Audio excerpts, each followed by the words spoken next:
เจ๊กทำอะไร ผสมกับน้ำตาล กาอะไร กับ EM แล้วมันจะได้อะไร นี่น้ำยาเย็น ฮะ ไม่รู้ ยังไม่รู้ น้ำตาลน้ ลุงบอกให้ผสม โอเค ไม่รู้เลย ใบก่อนนะ ลุงอันนี้คืออะไร เอาไว้ เนี่ย ฉีดแกว่า อันนี้ EM น้ำหมัก เอาไว้ฉีดตอน เราจะใช้ในถุง อืม กับพ่นพื้นโรง พ่น ทำความสะอาด ทำความสะอาด ฆ่าเชื้อแบคทีเรีย ฆ่าเชื้อแบคทีเรีย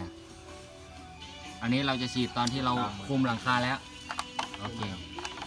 เราต้องหมักทิ้งไว้ 3-4 วัน อ๋อ แล้วต้องคนอย่างนี้ทุกวันไหม ไม่ต้อง อ๋อ วันนี้คือคนแล้วจบเลย คนให้จบเลยแล้วก็ปิดฝาสนิท ทางนี้จะพอเหรอฮะ2 โล ไม่พอ ไม่พอ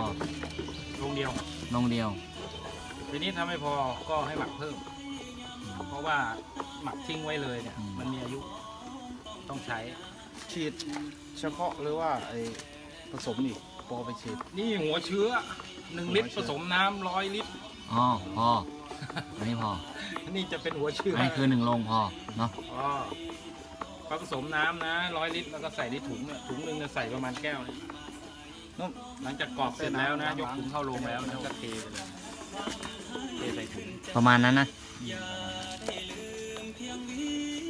ส่วนน้ำที่แช่เมล็ดในอุณหภูมิประมาณนี้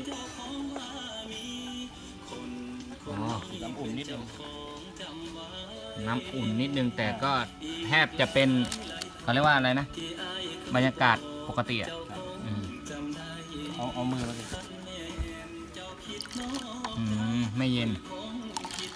โอเค ห้องน้ำอิ่ม ไม่อุ่นอุณหภูมิปกติ เกือบจะเป็นอุณหภูมิปกติ พ่อตากแดดเมื่อวานนั่นแหละ เอ้ยคนละเรื่อง